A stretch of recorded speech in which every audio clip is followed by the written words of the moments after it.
Unboxing the phrase, receiver box, a guide to understanding.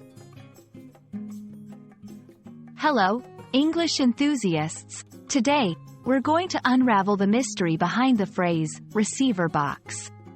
This term may not be a daily part of your vocabulary, but understanding it can unlock a new level of comprehension in the English language. A receiver box typically refers to a piece of electronic equipment that receives signals from an external source and converts them into a format usable by other devices, like a television or a stereo system. Think of it as a middleman between the signal and your device. Let's break it down. The word receiver implies that this box is receiving something. In this case, it's electronic signals.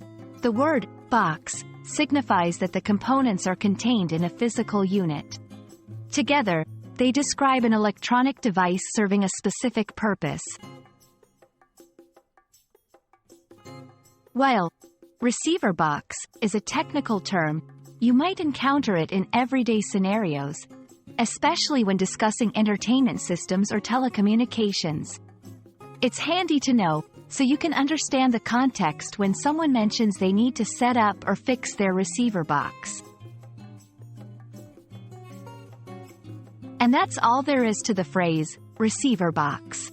We hope this video has shed light on this term and added a new entry to your growing English vocabulary. Keep learning, and we'll catch you in the next video.